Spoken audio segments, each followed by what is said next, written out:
If things had been different, what areas of reform or ideas were you hoping to bring forward? Well, there was a need for reform in corporate law. But you did have a big hand in that, in a way, with the concrete pipes decision. The concrete pipes case was perhaps a major achievement for me, because when I became attorney, trade practices reform was in a bit of a backwater.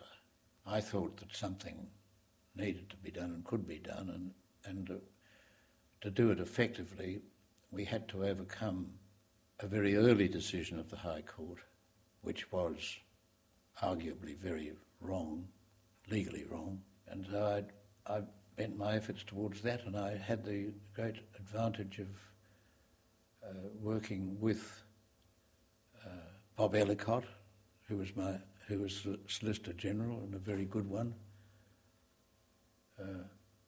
Bill Dean and Murray Gleeson. All fine legal minds. Well, they were good, very good. That decision, its ramifications are felt even today. Oh, yes. It ultimately meant that the federal government had more powers over these areas than previously. That's right. So it was So that's significant. A landmark case, which I'm very happy to have been part in arguing. Were there other areas you were hoping to have influence in? That was one clear achievement. Oh, there were others, mainly corporations law.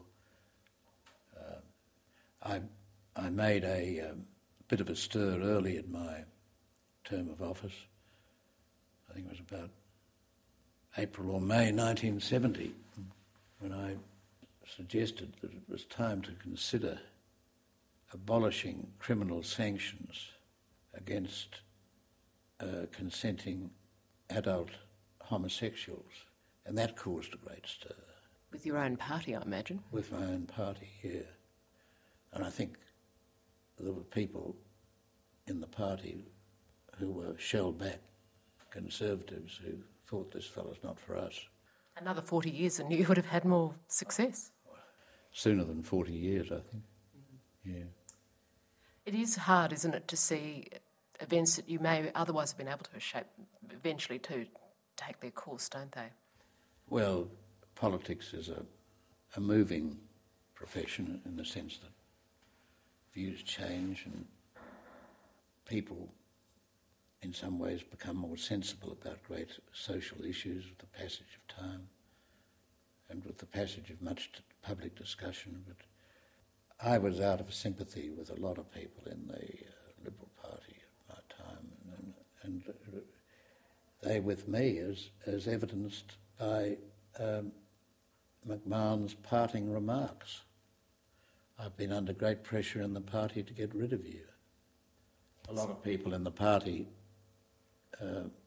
however,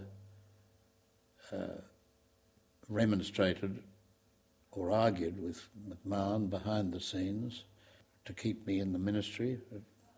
He was determined, and so I went. That's politics. Still, I'm sure you agree, history doesn't look particularly kindly on Prime Minister McMahon now. Oh, he was the worst Prime Minister the country's ever had. Were you deeply disillusioned at that time? Oh, no. Or you had no illusions? I think I'd lost most of my illusions by then, but I certainly had convictions. And you did say earlier you retained your interest in politics, which says a great deal, really, about your sense of hope for what can happen. Oh, yes, well, that's so. That is so. And I have a son-in-law who's heavily engaged.